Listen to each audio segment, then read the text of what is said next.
Master Jet, tanong ko sa inyo, paano kung ang isang guro ay may 40 years in service na? Ma-avail ba niya ang 90% o ano ba maging computation nito?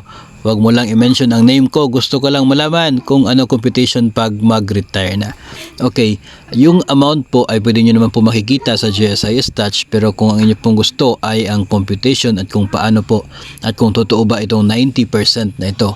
Well, kapag 40 years ka na sa serbisyo, sigurado na po yung 90% na siya po tinatawag po nila. No? In fact, nasa 35 plus years yung dapat mong makomply para ma-achieve mo na yung 90%, no? Or para sure is 36 years para sure ka na doon sa 90%. Ngayon, ano po yung ibig sabihin ng 90% na yon? Yung 90% po mga master ay yun po yung maximum na pwedeng maging pensyon ng isa pong miyembro ng GSIS kapag siya po ay nagretiro na. 90% hindi po yung tumutukoy sa inyo pong basic salary sa ngayon. Okay? Hindi po 90% ng basic salary ninyo, kundi 90% ng inyo pong average monthly compensation in the last 3 years.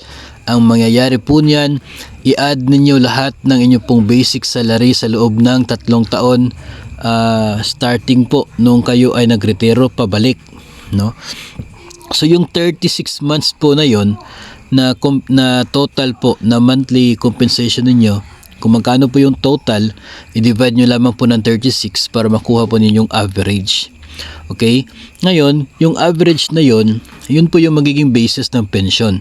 90% ng average na yon, yun ang guaranteed pension ninyo kapag nakatungtong na kayo ng at least 36 years sa serbisyo. Hindi po pwede na lalagpas sa 90% kasi yun po ang nasa batas na pinapatupad ng GSIS. So, ganun po, no?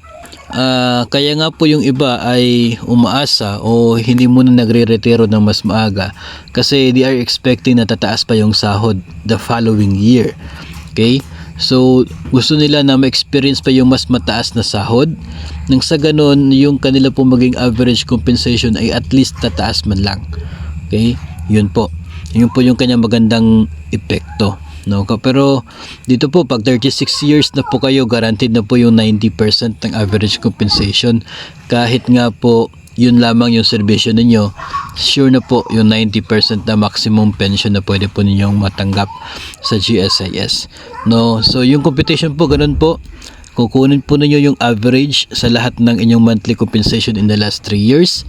Tapos times po ninyo na 90%, yun po ang guaranteed pension ninyo. Dahil umabot na kayo ng 36 years, in fact, 40 years na kayo sa serbisyo. This is not only true for teachers, ito ay para sa lahat ng mga GSIS members.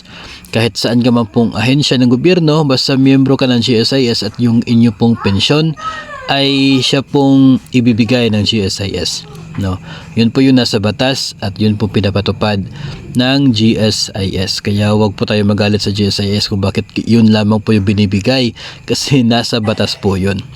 No, Republic Act 8291 yung tinatawag po na GSIS law, nandoon po nakasaad na talagang yun lamang ang pwedeng matanggap na pensyon ng mga government personnel. Kung gusto po natin na sana taasan pa ay siguro ibigay po natin yung trabahong yun sa ating po mga mambabatas para sila po ay mag-amenda ng naunang GSIS law para mas mataas yung maging benepisyo o pensyon ng mga government personnel. So, pero yun po ay hindi pa naman po natin nakikita sa saan man pong sangay ng Kongreso sa ngayon. Wala po tayo nakikita na ganun pong bill na gustong taasan yung retirement benefit or pension computation para sa mga retired GSIS members. So hopefully, narating po yung ganun po na araw para at least ay tataas naman po ng konti yung magiging pensyon ng mga government personnel.